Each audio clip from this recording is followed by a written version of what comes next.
ter as qualidades que eu vou colocar aí de empreendedor. Porque é isso que vai determinar o teu sucesso profissional, o teu sucesso pessoal. Okay? É basicamente isso. E a gente vai ver algumas características básicas que a gente tem que ter. Não é aqui um livro de autoajuda, mas são coisas assim, eu diria até muito triviais e que qualquer um pode ser, desde que esteja afim. Né? A questão do empreendedorismo, né, como matéria de estudo, ela é muito recente. Ela tem mais ou menos uns 60 anos de estudo. Né? O empreendedorismo está muito ligado à questão capitalista. Certo? E ela começou a ser estudada mais ou menos entre 1950, logo após a Segunda Guerra Mundial. Né? Começou a ser estudado basicamente no Canadá, nos Estados Unidos e alguns países da Europa Ocidental. E a primeira versão, vamos dizer assim, o primeiro pensamento do que é um cara empreendedor é que a resposta que era mais fácil na época é que o empreendedorismo estaria no indivíduo, ou seja, é como se cada um de nós tivesse ou uma marca na bunda ou não tivesse a marca na bunda. Aqueles que têm a marca na bunda são empreendedores, aqueles que não têm a marca na bunda não são empreendedores, ou seja, se tivesse nascido, né? E não é o caso. Mas foi objeto de estudo durante mais de 30 anos. Ou seja, o indivíduo nascia empreendedor. Tinha também, principalmente a visão do europeu, que eu até tenho uma marquinha na bunda, não vou mostrar para vocês, né? Mas não quer dizer nada. Mas como eu estava dizendo, o empreendedor, né, desse ponto de vista, o europeu, ele puxou a seguinte situação: filhos ou netos de imigrantes já trazem em si uma carga de empreendedorismo, não é? O que também é falso. Mas o que aconteceu? Quer dizer, aquele cara que saiu da Europa, seja alemão, italiano, português, espanhol, e veio para o Brasil, para outro país, e numa cultura diferente, numa língua diferente, português não conta, mas o francês, o italiano, o alemão, o russo, esse cara realmente foi um desafio, né? E veio, o japonês, ele veio trabalhar no Brasil, vou usar o exemplo do Brasil, e empreendeu, né? Empreendeu fortemente. E aí o que se dizia é o seguinte, que as gerações seguintes também seriam empreendedoras. Isso durante uns 10, 15 anos ficou também como um mito, né? De que existia uma situação especial para o cara ser empreendedor. E essas qualidades, né, que se enxergavam no indivíduo empreendedor, né, é que era um sujeito disciplinado, que assumia riscos. Atravessar o continente, pegar um navio, sair do Japão para o Brasil é um risco, né? É inovador no sentido que está sempre buscando fazer aquilo que será feito de uma forma mais eficiente e inovadora. Tá? É orientado a mudanças, quer dizer, não tem medo da mudança, né? Senão não teria resultado com a família. É persistente e é um líder visionário. Quer dizer, aí um líder visionário, não necessariamente entenda isso como numa vertente política, e o cara vai ter uma liderança. Não. Ele é um líder visionário, às vezes, da própria família, do próprio pequeno ambiente. Ele está sempre pronto para liderar alguma mudança, liderar alguma coisa. Bom, essas características que eram encontradas no indivíduo empreendedor, elas ainda são válidas. Okay? O que a gente está refutando aqui é a ideia de que o cara nasce empreendedor. Okay? Ou que porque eu tenho um sobrenome alemão, italiano, ou sei lá, estrangeiro, no Brasil, eu sou empreendedor, porque meu avô foi, ou meu pai foi empreendedor. Né? Isso que a gente está refutando. O que a gente está afirmando é que, para você ser empreendedor, você tem que buscar dentro de si, né, essas qualidades. Né? Não todas. Quer dizer, muitas vezes um indivíduo que é indisciplinado, né, que não é sistemático, né, ele também pode ser empreendedor. Vai ser do jeito dele. Ele vai estabelecer uma ordem que às vezes só ele entende, mas vai, certo? Tem pessoas que são obsessivamente sistemáticas. Essas pessoas que são obsessivamente sistemáticas, para elas é mais fácil empreender, certo? E como é que eu... Agora, as pessoas que são histericamente sistemáticas, essas pessoas, já é mais complicado ela empreender. O obsessivo e o histérico aqui são denominações específicas que não levem ao extremo, né? A gente ouve a palavra obsessivo como se fosse uma coisa muito ruim, e o histérico também como se alguém fosse dar agora um surto aqui de histerismo. Não é. O histerismo e o obsessivo, na visão do empreendedorismo, é aquele cara que é bem sistemático, que é bem organizado, aquele cara que no seu guarda-roupa, por exemplo, tem uma gaveta para as cuecas e outra gaveta para as meias. Okay? O cara que tem isso é obsessivo. Tá? E isso é bom, não é ruim, do ponto de vista de empreendedor. Né? O histérico mistura tudo, né? Não importa. Tem cueca, com meia, com camisa, às vezes até alguma usada, né? Cueca usada. Esse é o histérico. Esse vai ser difícil de se organizar. E vai ser difícil fazer com que os outros consigam trabalhar com ele. Né? Assumir riscos significa que você tem consciência dos riscos. Né? Não significa ser porra louca. Ok? Não é qualquer risco. Né? Não tem medo da mudança, entende que sempre uma mudança é para melhor, é persistente e busca de alguma forma estabelecer algum tipo de liderança, seja num cosmos maior ou num microcosmo familiar. Bom, essa aqui, que fica no norte da Inglaterra, foi a mais instigante. Porque outras, tipo Muralha da China, a Caravela, já são conhecidas demais. Okay? São muito conhecidas. Então eu botei essa aqui porque durante muito tempo ficou se procurando saber o que era isso aí. Hoje já se sabe que na verdade é um tipo de relógio, não tradicional como a gente usa contando as horas, mas é um relógio que estabelece outras relações ambientais para mostrar quando é a época acertada para colher, quando é a época acertada para plantar, enfim. E se vocês olharem, é uma planície. Quem já teve a oportunidade de ir lá, ver se onde eles arrumaram esse monte de pedra gigante, num lugar que não tem, né, espaço nem pedreira para você arrancar essas pedras. Né? Mas enfim, é um empreendimento coletivo, como foram também as grandes navegações, né, que os portugueses e os espanhóis fizeram, como foi também, por exemplo, a Muralha da China. Só que são empreendimentos coletivos, onde envolvem governo, né, onde envolve o Estado. O empreendedor, ele tem que ter uma boa ideia.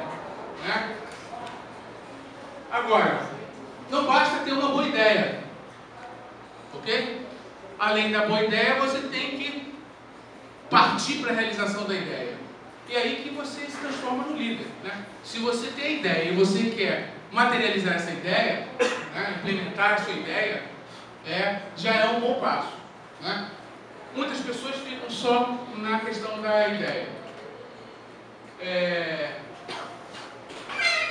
O empreendedor, ele tem que ser entusiasta, ele tem que ter paixão pelo que faz.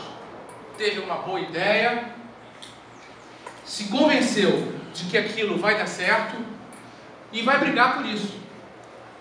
Certo? Então, além daquelas disciplina e etc, etc, etc, tem que ser entusiasmado.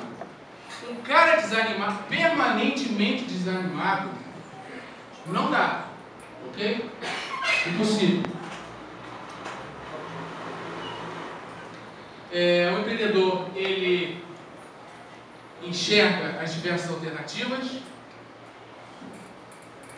começa a estudar profundamente o assunto, okay? E acaba sendo um expert no assunto, porque ele conhece melhor o problema, as vantagens e desvantagens da ideia dele melhor do que ninguém.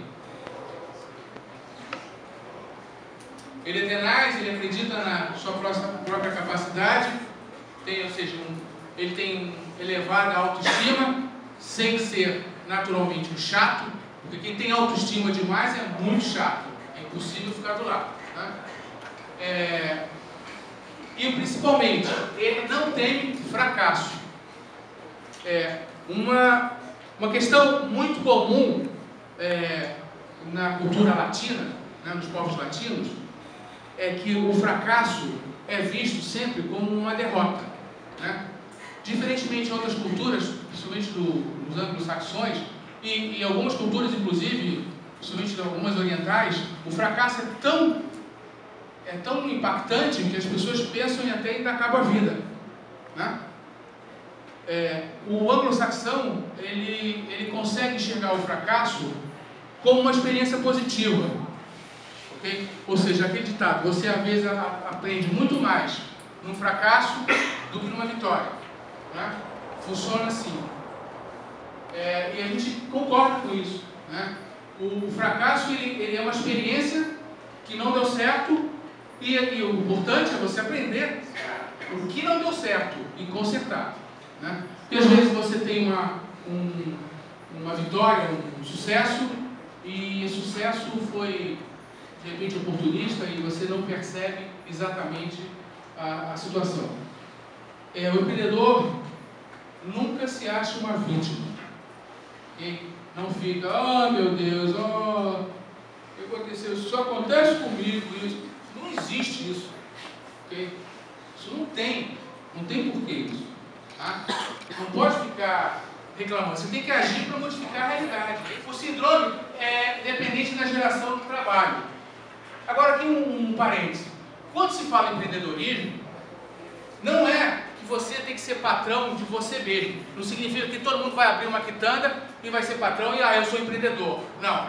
Você pode ser empreendedor enquanto empregado, você pode ser empreendedor enquanto estudante dentro da academia ou professor na academia.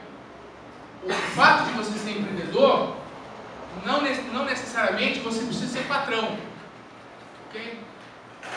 Não é assim que funciona. Porque tem muita ideia, a gente vê muita propaganda, ou muitos documentários do Sebrae, ou na Globo, ou na SBT, nas televisões, que abordam a questão do empreendedorismo sobre a questão do cara ser um empresário, um microempresário. Isso também é legal. Mas não está restrito aí, até porque não dá para todo mundo virar microempresário. Ok? Então o importante é você ser empreendedor a todo momento, nas relações que você estabelece, ser empreendedor junto ao namorado, à namorada, enfim, empreender no dia a dia, ser uma pessoa com um pensamento positivo, no sentido de superar as coisas, certo? O síndrome, que é o oposto do empreendedor, ele é dependente da geração do seu trabalho, ou seja, ele só faz aquilo que passa para ele, fica sentado na mesa esperando, bonitinho, alguém trazer serviço. Trouxe, ele faz. Né? Não quer saber de outra questão qualquer, ele só quer, se ele tem que carimbar ali, ele só quer saber de carimbar ali, fica carimbando ali a vida toda e não vê um outro tipo de função ou de serviço que ele possa fazer. Ele não quer saber. E aí ele só conhece parte do processo. Nunca se preocupou em conhecer o todo do processo. Seja um processo industrial, seja um serviço que se presta, ele não sabe para onde vai o formulário e nem quer saber. Entendeu? Não é o suficiente, exige supervisão, não conhece a dinâmica do setor, e não procura, em momento algum, melhorar a eficiência, seja do seu serviço, seja do processo industrial, processo comercial, o que for. Ele realmente não está nem aí. E vai ficar estagnado a vida toda. Ele faz o básico, não é proativo, mais faz do que aprende, né? E o aprendizado tem que ser contínuo. Você nunca está pronto. Nem com doutorado, nem com pós-doutorado, você nunca vai ficar pronto. Você vai ter que aprender todo dia alguma coisa. É isso que faz com que você tenha poucos cabelos brancos. Okay? Quando chegar na idade de ter cabelo branco. Certo? É o aprendizado, é o convívio. É sempre interagir com o próximo. Ok? Profissionalmente, que eu estou falando.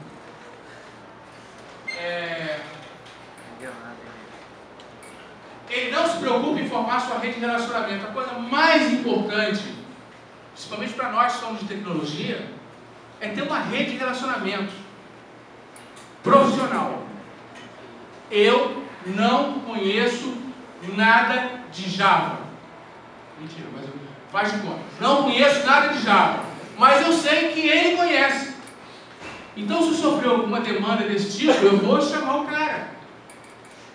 Ok? É por aí. Você tem que ter a relação. E vocês têm um ambiente ótimo para ter isso. Entendeu? E vocês têm aí, estão interagindo de alguma forma com as pessoas. E vocês têm que saber disso. Isso é importante. Que é o que o sidrômico não faz. Ok? Mas o empreendedor faz. Há alguma diferença entre o inventor e o empreendedor? Claro que há. O inventor, uma boa, ele inventa. Pô, legal, o cara inventou um negócio, mas ele para ali. Ele apenas inventou. Ele se satisfaz com o invento. O empreendedor não. Ele, além da questão do invento, da ideia, ele vai buscar a oportunidade. E a oportunidade de fazer o quê? Fazer um negócio.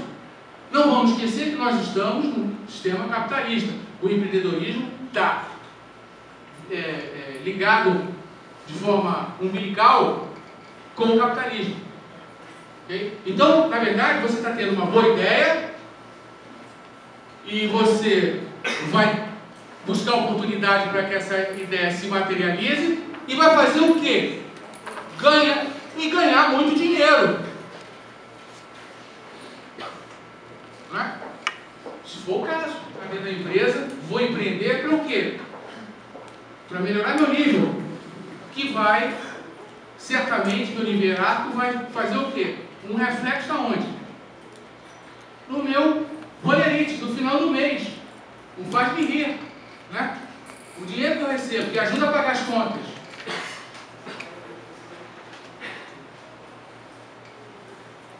Bom, só que aquela história de você nascer empreendedor, ou você tem que ter um sobrenome complicado para você mostrar que você é parente de imigrante e é empreendedor, as pessoas que estudavam, tanto no Canadá como na Europa, nos Estados Unidos, verificaram que não é bem assim. Que, na verdade, empreendedor, qualquer um pode ser empreendedor. Qualquer um deve ser empreendedor. Porque empreendedorismo, claro, está ligado à vontade do indivíduo ser empreendedor, mas não é fator determinante. Porque o empreendedorismo, ele na verdade, ele se apresenta como um processo, ok? E um processo com várias fases distintas. A ideia, a decisão, a reunião de recursos e o lançamento do empreendimento, ok? E finalmente a construção do negócio de sucesso e a colheita de recompensas. Quer dizer, a partir de 15, 20 anos atrás, verificou-se que já que o empreendedorismo pode ser considerado um processo construtivo, um processo de aquisição de conhecimento, qualquer um aqui nessa sala pode ser empreendedor. Aonde ele vai ser empreendedor é outro problema, que é individual, ok? Mas não precisa ser uma questão genética. E aqui eu tenho 4 exemplos de situações empreendedoras reais. Eu queria que vocês me dissessem Qual dos 4 não representa uma situação empreendedora? A mulher gosta de fazer aperitivos para as festas que dá em sua casa e é sempre elogiada pelos amigos. Abre uma empresa para fazer e vender esses aperitivos. Após ter cortado seu emprego de gerente, um homem de meia idade tem a ideia de processar pneus velhos de uma maneira especial para produzir cercados para jardins. Um oficial reformado do Exército desenvolve a ideia de comprar do governo veículos anfíbios obsoletos e usá-los em uma empresa especializada em viagens para regiões selvagens e remotas. Uma jovem cientista da computação desenvolve um novo software muito melhor do que qualquer um disponível no mercado. Ela busca capital para abrir uma empresa e vender o produto. Quais desses indivíduos são empreendedores? O primeiro é empreendedor? É, claro que é. E ela foi importante nos Estados Unidos. A maioria dos exemplos são dos Estados Unidos, tá? O livro era um livro americano que eu tirei esses exemplos. Ela fez isso no final da Segunda Grande Guerra. A empresa dela se transformou a maior empresa dos Estados Unidos de venda de salgados congelados.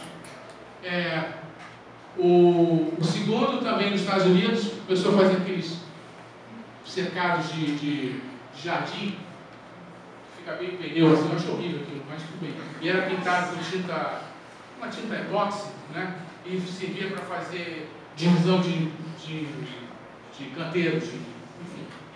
Ficou rico também. O terceiro usou esses veículos para explorar a região do sul da Flórida, que tem uma série de pântanos, tem parques de Everglades, não sei se você já ouviu falar, e o cara ficou rico fazendo isso. E a quarta também é empreendedora, ou seja, todos são empreendedores, e pode ser tanto uma jovem como um jovem cientista aqui da computação, certo? Qualquer um de vocês, ok? Esse é o exemplo que não é real, porque eu não conheci, não tirei de livro, mas eu inventei, mas que se aplica a qualquer um de vocês.